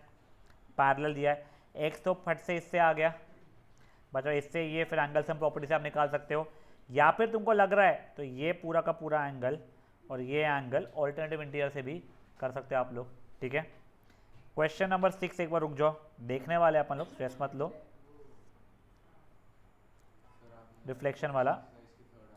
अब गाइस ये देखिए, ये क्वेश्चंस ना वैसे सेंटर पॉइंट वालों को नहीं है, बट ये इसीलिए सीख लो कि आगे क्वाड्रिलैटरल ट्रायंगल्स में काम में आ गए कुछ तो समझ में आ जाएगा। पहले इसमें ये एंगल आर की वैल्यू मांग रहा है, कुछ नहीं सर, यहाँ से लीनियर पेयर निकाल लेंगे, यहाँ से लीनियर पेयर निकाल लेंगे, ये एंगल सम प्रॉपर्टी से निकाल लेंगे।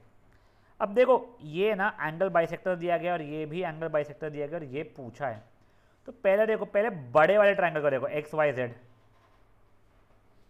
एंगल सम प्रॉपर्टी लगाओगे, ये पूरा का पूरा एंगल निकालोगे, मुझे पता नहीं, मान लो अभी के लिए 100 आ रहा है, ऐसे ही बोल रहा है ही नहीं 100, मुझे पता है, मान लो 100 आ रहा है, तो ये छोटू एंगल 50 हो जाएगा, ये पूरा 54 दिया हुआ, तो ये छोटू एंगल 27 हो रहा है। अब ये आप लोग एंगल सम से निकाल सकते हो, समझे चीज़ क्या हुई है। यहाँ पे देखो अभी के लिए असली में आएगा क्या? बेटा x plus Y plus z 180 degree से आ जाएगा। हाँ बेटा, जो आपने 100 डिग्री मांगा 100/2 का देगा। हाँ ये इसके लिए यस, और क्या देगा? वो बस इक्वल है, ओ जेड बाइसेक्टर, इसलिए ये और ये 50-50 हो रहा है। नहीं बेटा पूरा बनाया हुआ है ना इसने ऐसा, तो 54 वैसे मुझसे क्वेश्चन में भी लिखा है क्लियरली, एक्स वाई जेड 54 है,